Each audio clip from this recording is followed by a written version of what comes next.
Supreme કોર્ટના અપાયેલા ચુકાદાના વિરોધમાં જેતપુર શહેર અને તાલુકાના SC/STના સમાજના લોકોએ મામલતદારને આવેદનપત્ર પાઠવ્યું।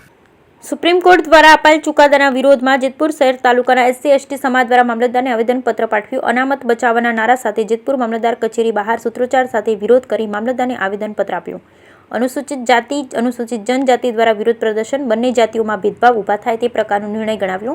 ભારતીય બંધારણના કાયદાને વિભાજિત કરવાના પ્રયાસના આક્ષેપ સુપ્રીમ કોર્ટ દ્વારા અપાયેલા ચુકાદાને ગેરબંધારણીય ગણાવ્યો।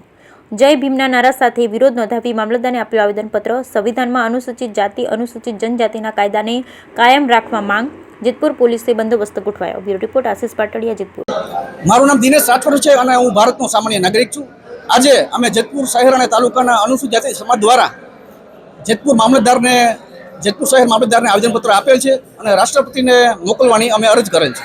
તો અમે એમાં માંગ એવી કરી છે કે SC અને STને લગતો ચુકાદો સુપ્રીમ કોર્ટ દ્વારા ઓગસ્ટ મહિનાની 1લી તારીખે આપવામાં આવેલો હતો, જેમાં 7 જજની બેન્ચ દ્વારા SC અને ST સમુદાયમાં વર્ગીકરણ કરવું અને ક્રિમિનલ દાખલ કરવું એવો ચુકાદો આપેલ હોય, જેનો સમગ્ર ભારતના અનુસૂચિત જાતિ અને જનજાતિ સમાજના લોકો વિરોધ કરતા હોય ત્યારે જેતપુરના અનુસૂચિત જાતિ સમાજ દ્વારા પણ વિરોધ નોંધવામાં આવેલો છે।